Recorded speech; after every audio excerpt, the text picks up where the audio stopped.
A Casa do Professor, que apresenta, conforme disse, um programa diversificado. Essa semana também tem duas sessões de conversa entre memórias, percursos, sugestões interessantes de reflexão sobre a produção artística e cultural do país. Um espaço que também contribui claramente para a diversidade de programas de arte aqui na capital moçambicana. Mas mais do que as minhas palavras, na primeira pessoa, Léo Cota, o responsável pela programação da Casa do Professor. Obrigado, Léo, por aceitares o convite, de estar aqui conosco para a conversa. Como é que estás? Obrigado eu pelo convite, porque afinal de contas, quando nos convidam, acabamos, isso acaba, cria condições para ficarmos mais visíveis e de alguma forma dar a conhecer aquilo que sou muitas vezes um círculo muito restrito e que acaba sabendo, acaba sabendo que há aquele tipo de atividade. Pois, a ideia é ampliar mesmo esse público, dar a conhecer o que está a diversificá-lo acontecer. e tornar, digamos assim, tornar um público mais, menos recorrente. O público de sempre, né? Sim, muitas os vezes espaços de arte tem disso, né? sim, nessas casas nós temos aquele público que sempre vai, as mesmas pessoas quase sempre estão nesses lugares. E é preciso procurar um público que seja mais rotativo e mais diversificado também. Ok. Isto é um desafio muito grande para quem tem que pensar a programação. Claro, é sempre um desafio grande porque o que nós temos temos uma espécie de um ambiente que tem um público ilusório, né? Temos um público que vai a um certo espaço porque é perto da minha casa, porque é o espaço que os meus amigos vão, quer dizer, não tens, tens poucas casas que as pessoas vão porque a casa é uma espécie de marca que convida as pessoas ao seu espaço. Com um conteúdo que permite esse interesse. Sim, esse interesse. Se for olhar, sem querer fazer publicidade, há um tempo atrás, o Franco era, do ponto de vista musical, o espaço em que todo mundo ia, porque tinha confiança de que havia de passar música africana de certa qualidade, música moçambicana de certa qualidade, porque era aquela marca do Centro Franco Moçambicano.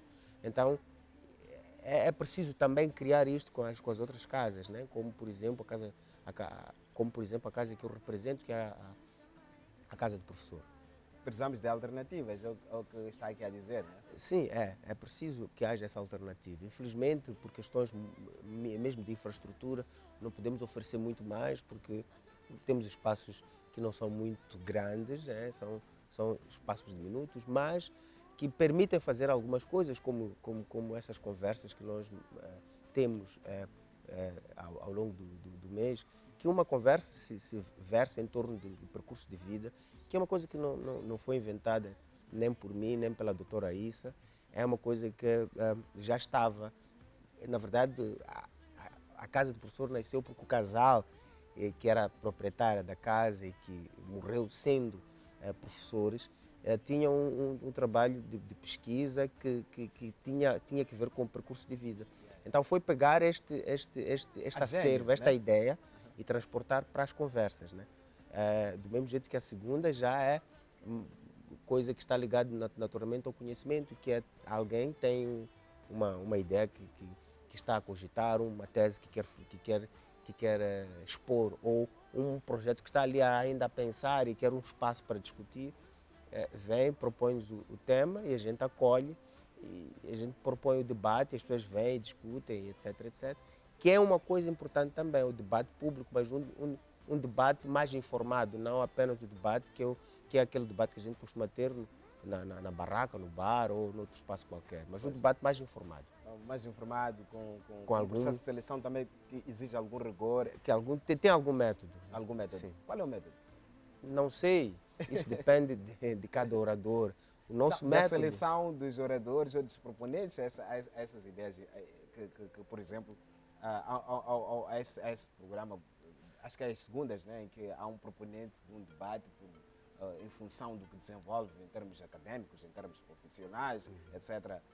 A ideia agora fica mais as quartas e as quintas, né? As quartas normalmente passa a quem quer discutir normalmente uma tese, uma ideia, etc. E as quintas passa normalmente percurso de vida, né? Mas pode se inverter, porque a ideia é por isso que nós tiramos conversas às sextas para transformar em conversas na casa do professor, exatamente para facilitar essa mobilidade. Pode ser a terça, pode ser a quarta, pode ser a quinta. Vai depender muito das agendas dos oradores. Mas o critério, no fundo, é tentar, a cada mês, ter uma diversidade de temas, de áreas díspares que vão, por exemplo, problemas de trânsito, a culinária, a moda, tentar encontrar o maior número possível de pessoas que estejam nessa área e que têm alguma reputação. Não interessa se tem ensino superior ou não, mas que tenham pelo menos um domínio mais do que conhecido naquela área. Por exemplo, há profissionais, por exemplo, como convidamos para esta quinta-feira a Luísa Menezes, que é uma profissional de rádio que eu não, penso que dispensa qualquer apresentação, porque nós que pelo menos crescemos a ouvir Rádio Moçambique, sabemos quem é Luísa Menezes. Então, o que acontece é esta experiência de vida, este percurso dela, quer seja esse percurso na carreira, pode ser uma espécie de espelho para quem vai começar a carreira e para quem vai desenvolver outras atividades, não necessariamente que tenha a ver com jornalismo, mas que exijam algum empenho, algum engajamento com a coisa que estamos a fazer. Então, digamos que isto é importante desse ponto de vista, como uma espécie de espelho, do mesmo jeito que a gente tem as bibliotecas com biografias, que é exatamente para a gente ter espelhos e que para a gente poder estar mais informado em relação a certos problemas que, digamos, os cientistas, artistas, etc., atravessaram para atingir o que conseguiram atingir, realizar o que conseguiram realizar. E, digamos, hoje, por exemplo, é alguém que vem nos propor uma espécie de revisão dessa história contada de Moçambique, a partir mais ou menos da época da Conferência de Berlim até aos tempos atuais. Está a falar do professor Josias? Sim, Josias Filipe. Quer dizer, a ideia dele é esta, é propor esta revisão. Tem alguma informação que eu, por acaso, desconhecia, que está no livro dele, e que penso que pode não alterar necessariamente a história, mas a interpretação dessa história, né? Então, eu creio, não sou historiador, por isso não sou especialista disto, mas creio que em função de certas informações é possível perceber a própria história, os dados da história de forma diferente. Então, é o que a Casa do Professor tenta fazer quando traz estas conversas. Do mesmo jeito que a gente tem uma programação que tem pelo menos um recital mensal. Este mês é um mês sui generis, porque vão ter um que já se realizou e um segundo que vai se realizar no final do mês. Estão cada vez mais a enriquecer, a apetrechar a programação, não é? Sim. O recital, na verdade, de poesia é para isto, é para pôr o público em contato com as diversas expressões dentro da poesia nacional, porque quase que todos os recitais são feitos com poesia nacional. É claro que há um e outro que a gente mete, mas quase sempre a literatura moçambicana está lá presente. Sempre em casa. E aí permite que as pessoas possam acessar esse material, esse acervo, né? Pelo menos ouvindo e estimulando a pessoa a se interessar. Então, como eu estava a dizer, para esta semana temos esta de quarta-feira com o Josias Filipe e depois amanhã com a Luísa Menezes, que são propostas interessantes do ponto de vista não só da história, mas do ponto de vista desse espelho que cada um de nós precisa para poder refletir sobre si, sobre a sociedade. Bom, interessante. Interessante também admitir que é uma programação que, acima de tudo, não inaugura uma nova etapa na forma como se faz curadoria numa casa de arte. Sim, sim. Para quem olha a lógica, a perspectiva, claramente consegue perceber essa abordagem no nosso espaço, à nossa volta, não só hoje, mas já há vários anos. Mas é interessante perceber as diferenças que vocês procuram introduzir na cena artística local. Claro. Sentem que vocês têm uma abordagem que faz uma diferença, faz alguma diferença? Sim, sim, faz, porque nós, se for olhar, há casas que se propõem, tem uma proposta muito vincada para áreas muito específicas, né? E apontam apenas para aquela área. É claro, nós começamos muito ligados à filosofia e à literatura. Mas, por tua culpa, né? Por minha culpa. Mas a doutora Issa, ela também precisava, era a política da casa, mas naturalmente quando estamos a começar temos ainda dificuldade de articular isso. Então depois foi possível, a pouco e pouco alargando a base para entrarmos por outras áreas que não tem nada a ver nem com filosofia, nem com literatura, que não tem nada a ver, não é bom caso. Tendo a ver, não tem necessariamente a ver de forma direta, mas a filosofia está sempre lá. Claro, a filosofia está... Sim, claro. Então, fomos alargando essa base e agora tentamos dentro do possível, alargar ainda mais e propor novas coisas. É claro que a literatura é uma coisa importante porque ela, digamos assim, é uma espécie da isca para colher leitores. Estou a dizer leitores enquanto pessoas que instituem hábitos de leitura. Muitas vezes a literatura institui esses hábitos por causa da via lúdica, né? E depois nós desenvolvemos, ampliamos o nosso hábito para outras áreas de saber. Âmbitos, Sim, né? mas muitas vezes a literatura funciona como isto, como aquele pivô que faz o Desperta, arranque. provoca, né? Sim, e por isso é que a gente não pode abandonar a literatura. A filosofia, porque a gente não pode abandonar esta questão que é a reflexão. É claro que não vai passar todos os meses, mas de vez em quando vamos convidar um e o outro para refletir em torno disso. Né? Ok. E sentem, por exemplo, que os vossos debates estão a estimular uma reflexão sobre o papel da arte, da cultura, das ciências humanas no nosso país? Faço esta questão tendo em conta a conversa em voga agora no circuito artístico e cultural em Moçambique. Estamos numa época em que fala-se muito de arte e mercado, arte e negócio, e vocês nos recordam que não, é importante discutirmos questões importantes sobre o ser humano, sobre a arte como um fator de desenvolvimento humano, a arte como uma forma de formar e construir o homem. Bom, olhando a tua pergunta, é que no fundo nós temos muitas questões, né, como sociedade, mas há questões que me parecem mais essenciais. Né? Entretanto, são mais essenciais no sentido de que elas orientam a posterior tudo o resto que há de vir. Por exemplo, a questão financeira, a questão do ganho, é um fator que é importante, mas não é essencial. Ela há de vir como produto do essencial. Quer dizer, tu não vais pretender ganhar alguma coisa com escultura se não sabes fazer escultura. É batota. É justo. Então, a primeira coisa é aprender a fazer escultura e conseguir fazer algo que consiga chamar a atenção. Né? A atenção no sentido estético do termo. E se eu consigo fazer isso, então já é meio passo para conseguir ganhar dinheiro com base nisso. Então, digamos que não é por uma relação, não é por uma relação de hierárquica, mas uma relação de contiguidade, uma espécie de tens o primeiro, tens o segundo, não no sentido de este ser mais importante que aquele, mas tem uma relação digamos assim, preciso haver um começo, é de isso? causa e efeito, sim. Essa coisa de origem, nós começamos num sítio e depois isso leva a outro sítio. E penso que os nossos debates estão a conseguir isto, né? Quando nós convidamos o Mélio, no mês passado, para discutir sobre o livro, né, o percurso do livro, a ideia era essa. Os autores e editores? Sim. E quando ele vem discutir, ele tentou mostrar esse caminho do livro e mostrar o lado contabilístico, estatístico, o que isso representa de facto. Então, essas coisas para nós são importantes porque clarificam coisas que parecem nos nossos grandes demónios. Porque é preciso começar a discutir as coisas, não é? Por exemplo, como a história de Moçambique, é importante que ela seja discutida. Por exemplo, como os percursos de vida, isto é, começamos a valorizar as pessoas que dão muito de si para construir uma carreira, para fazer a imagem de uma instituição, como por exemplo a Rádio Moçambique. Quer dizer, como vocês que são profissionais de televisão, que constroem a imagem da TVM. Não é apenas a TVM que vos permite construir uma imagem, vocês também permitem a TVM construir uma imagem. Então é preciso que haja digamos assim, este lugar onde é possível discutir isso. Né? Boa. E em particular hoje, é falar sobre a história, é questionar a história e eu sei que há sempre um argumento para a seleção dos programas da Casa do Professor, para a construção dos vossos programas. Qual a pertinência de discutirmos isto, falarmos de história e discutirmos história numa época em que também estamos rodeados de vários acontecimentos que preocupam a humanidade, etc. Qual seria o papel da história para compreendermos esta nossa época?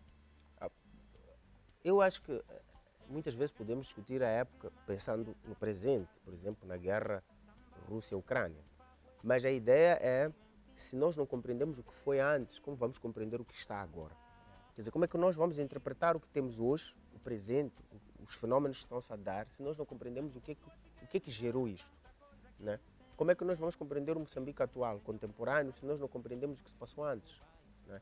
Então, essas questões, ou melhor, compreender o que é que a causa, ou melhor, os fenômenos, os fatores que levaram a que um fenômeno ocorresse, é importante para compreender o que depois desse fenômeno gerou.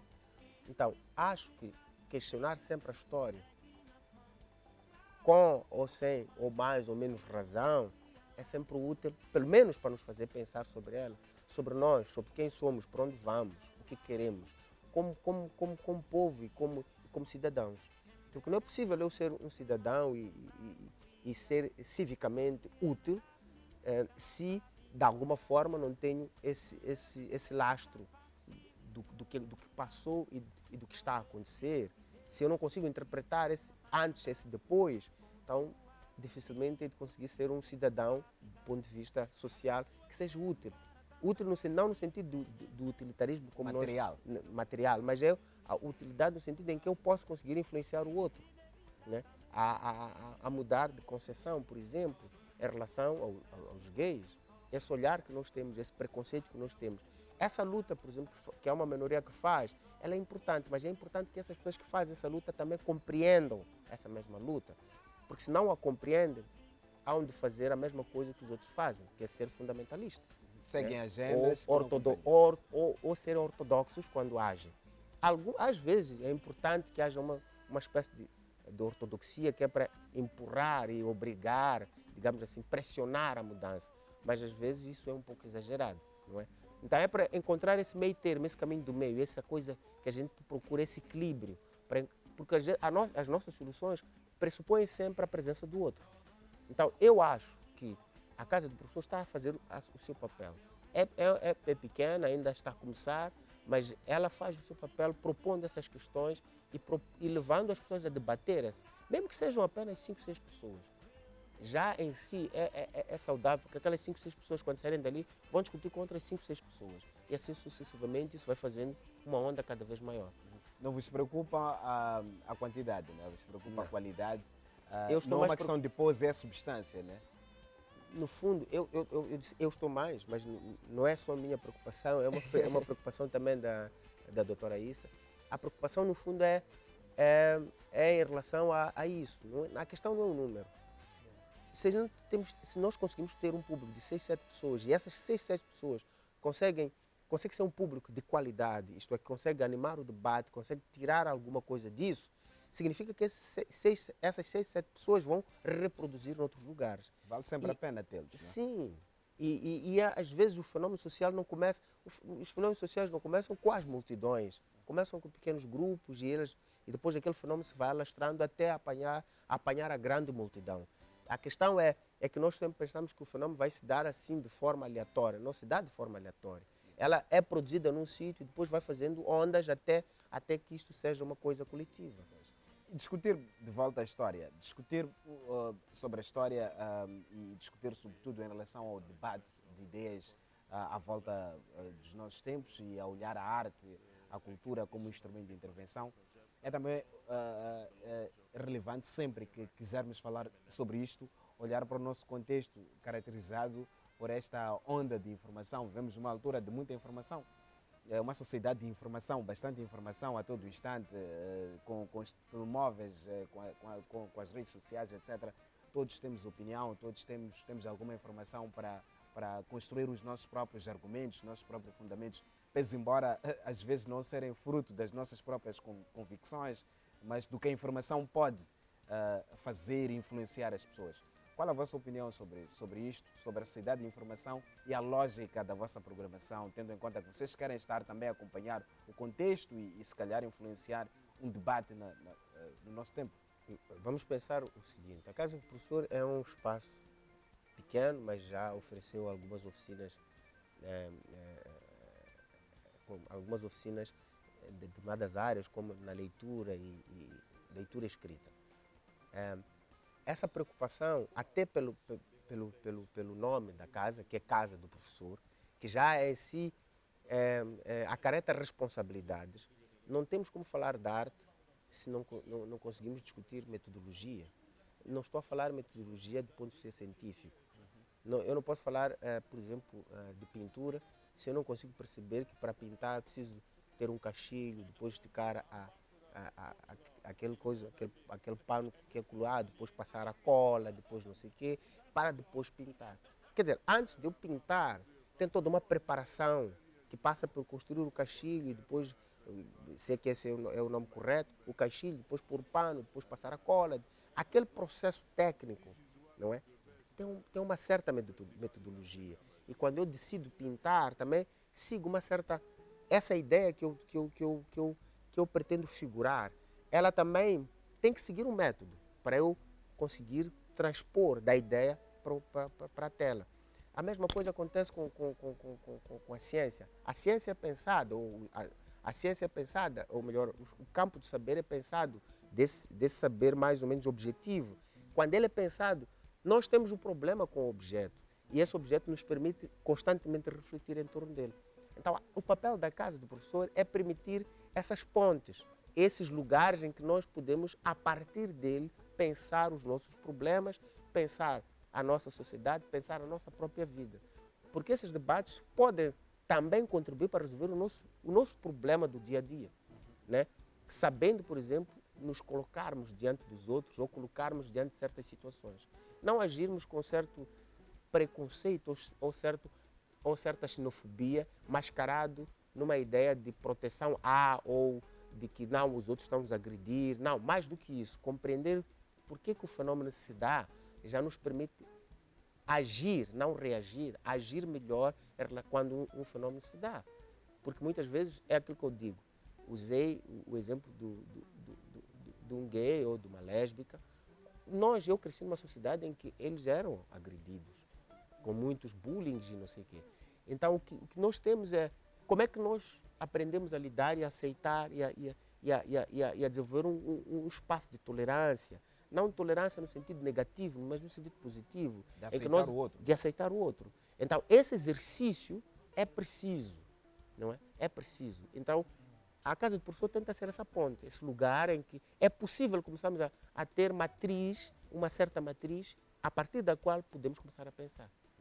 Mas claro, a vossa programação também não pode estar e não está alheia àquilo que é a produção atual, o que está a acontecer, as novas dinâmicas, as novas vozes. Aliás, o Mélio Tinga é um editor, é um designer, é um escritor, uma pessoa muito ativa na cena artística, é nova geração, é nova vaga de autores, claro. É geração literatas, não é? Como se diz também nos fóruns de literatura. Por isso eu pergunto, o que mais vos anima, vos instiga, vos motiva em função do conteúdo de arte que se produz aqui em Moçambique, quando encontramos um Mélio, quando encontramos um Taruma, quando encontramos um Eduardo Kiv, que agora vai a uma residência para Lisboa, etc. O que mais vos instiga dentro desse conteúdo, dessas pessoas que eu mencionei e tantas outras que não mencionei, para as quais eu mando um grande abraço e obrigado pelo trabalho que desenvolvem? Podemos começar, por exemplo, por uma coisa muito prática que a casa tem. O primeiro serviço que a casa disponibiliza é o serviço de biblioteca. Serviço de biblioteca significa que você vai ter um acervo para acessar conteúdos de diversas áreas que te permitam ter um conhecimento um pouco mais avisado sobre essas áreas. Então, quando nós convidamos essas pessoas, o que nos motiva é exatamente elas trazerem esse conteúdo a mais, que provavelmente não esteja em livros, mas que porque o livro sempre chega atrasado ao pensamento, porque muitas pessoas estão a pensar soluções agora. Então, até escreverem livros vai levar um tempo. Mas nós podemos ter essas soluções disponíveis antes do livro. Então, podemos, por exemplo, como convidar o filósofo, né, Severino Nguyen, para vir discutir conosco, antes do livro. Ele pode expor a sua ideia e, a partir disso, nos permitir, por exemplo, resolver problemas em cada uma das nossas áreas de atividade ou na minha vida pessoal, em função do que isso me permitiu, ou que onde o pensamento me permitiu chegar e que tipo de soluções, a partir daí, eu consegui construir.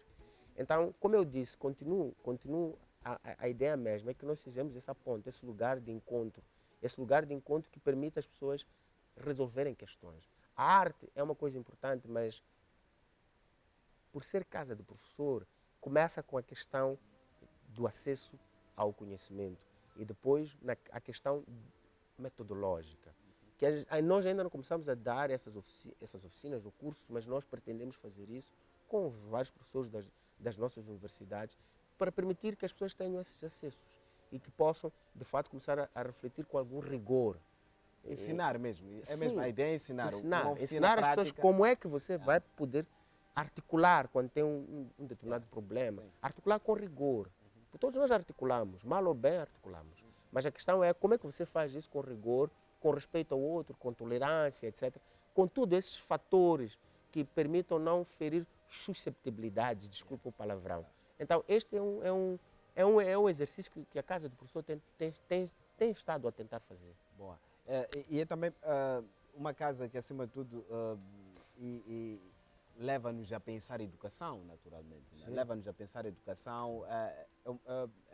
É um braço muito importante quando pensamos a educação de uma nação, de um país, está a participar a Casa do Professor nesse exercício. São otimistas em relação à educação em Moçambique, acreditam que o futuro nos reserva bons resultados, quando por outro lado temos manuais mal escritos, etc.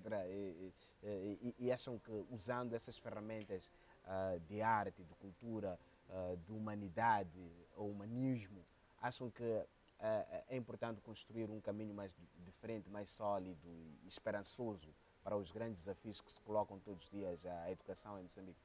Eu acho que não existiria a Casa do Professor se nós não acreditássemos nisso.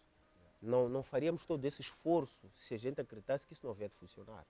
A questão é, todos os problemas que nos são colocados pedem um certo tempo. Eles têm um certo tempo para maturar, primeiro como ideia, depois da ideia à decisão de ter que fazer e depois na hora de fazer a coisa acontecer. Então, é todo um processo. Então, é preciso ir pressionando e, a partir disso, ficar à espera dos feedbacks e ir fazendo a nossa parte. E há de haver, com certeza, algum momento em que vamos começar a sentir as mudanças reais. Agora, se a gente consegue mudar as consciências, já é um passo. Não vai ser imediato, não é? Não vai ser Nunca imediato. vai ser imediato. Sim, claro. Então, esse é um processo. É por isso que nós temos que insistir. Por exemplo, o José Filipe, no mês passado, nos trouxe o mesmo tema, não é? Nós discutimos, mas a questão é que a coisa não foi esmiuçada. Há muito que faltou ainda por se dizer. Sim. Então a ideia era, não, vamos repor este mesmo debate para o próximo mês e voltar a tentar esmiuçar o que ficou de fora, ou pelo menos o essencial, não tudo, porque é difícil discutir toda a história de Moçambique, digamos assim, é um tempo muito longo e tem muitos detalhes, muitas nuances. Depois há a história que é de Moçambique, mas é de lugares de Moçambique, que depois não houve uma espécie de repercussão nacional, mas houve uma repercussão naquele espaço. Então é preciso, digamos assim, ter algum, digamos assim, tentar discutir essa história naquilo que é essencial, naquilo que pelo menos não pode falhar. E essa conversa vai acontecer precisamente hoje, começa às 18 horas na Casa do Professor, não é? Momentos, fatos, posicionamentos, um contributo para a compreensão da história de Moçambique. E também estou aqui a ver a programação. Amanhã, dia 11, 18 horas, Luísa Menezes, Percurso de Vida, um programa também interessante que tem estado a permitir que várias individualidades de várias áreas partilhem isso. Já estivemos a falar e com muita precisão. É bem verdade que é um tema vastíssimo do que será a apresentação do professor Josias, mas importa também dizer esse percurso de uma Luísa Menezes que forma e influencia gerações não só de profissionais da área, mas acima de tudo é uma pessoa que construiu um público que passa a ter uma relação com a memória sonora, mas mais do que ideia de memória sonora é construir sobretudo uma forma de amar um país, de amar um lugar, através do som, através da palavra, através da música. E isso ao longo desses anos todos, claramente é inquestionável essa relevância. É por isso que vos leva a este programa, a esse lugar importante de valorizar quem também construiu um lugar e uma forma de amar e compreender um país. Sobretudo porque temos um problema. Eu sei que isto é um problema sempre ideológico, é um problema que muitas vezes quando é levantado, politiza-se. Nós quando falamos de heróis, às vezes esquecemos que há pequenos heróis e há grandes heróis. E há pequenos grandes heróis. Quer dizer, tu tens pessoas que, por exemplo, na área de futebol, que deram o litro pela seleção e que merecem ter o respeito. Na área do basquete, que eu não conheço, mas sei que deram o litro. Porque tenho amigos que jogaram num certo momento e constantemente, porque tenho como é que é, um afilhado, que é meu primo, que jogou basquete. E que ele às vezes fala de figuras que eu desconheço, mas que eu começo a pensar, se eu vivo na capital do país e muitos dos clubes que são essa referência estão aqui e eu não conheço essas personagens, então alguma coisa não está bem. Então essa preocupação, que é muito minha, casou-se com essa ideia de percursos que nasceu do casal e que depois a doutora Issa pegou e disse, não, vamos fazer isso. Então isso, de alguma forma, preenche esse vazio, quer dizer, responde a uma necessidade que todos nós temos, de começar a valorizar o conhecimento. Nós falamos do conhecimento local, não estou a falar do conhecimento local só do ponto de vista do conhecimento com as aspas, que nós podemos chamar de tradicional, que é o conhecimento mais ou menos ruralizado. Mas estou a falar do conhecimento que é produzido localmente, independente do que nós classificamos, se é... As categorias, não discute isso. Eu estou a falar local porque é produzido cá.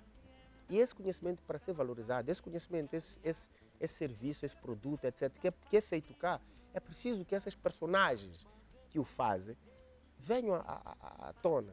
Por exemplo, outro dia convidamos umas duas meninas que são muito boas a construir esses artefatos em tecido, a desenhar. Eu acho que vi.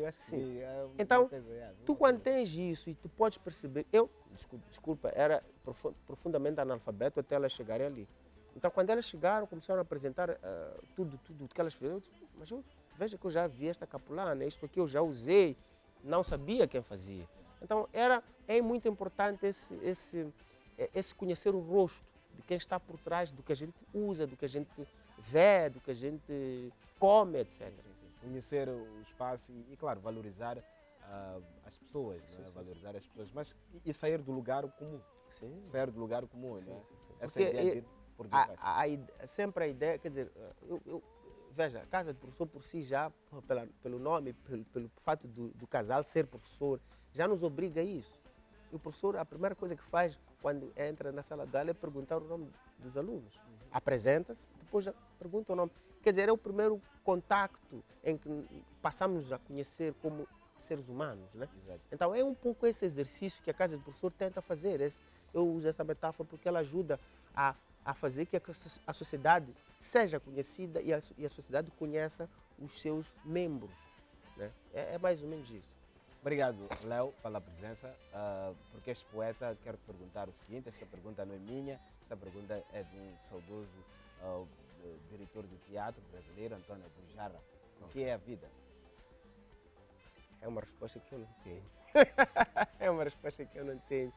Quer dizer, eu acho que tinha que dar uma resposta muito complexa que eu não sei como é que se dá. Eu não sei. O que é a vida? É aquilo que eu vivo só. E aquilo que a gente vive como humanidade. Eu não posso dizer mais do que isso. Não sou uma pessoa que investigue sobre o que é a vida. Então, é aquilo que eu vivo e as pessoas vivem. É isso que é a vida. Okay. E a felicidade? A felicidade é uma ideia velha.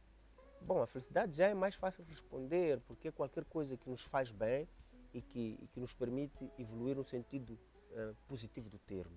Então, para mim, a felicidade é esse encontro com o bom, o saudável, o desejável no sentido positivo do termo que a gente está à procura, né? Essa vida que a gente procura, essa vida saudável, essa vida em que nós nos sentimos bem, em que a nossa autoestima está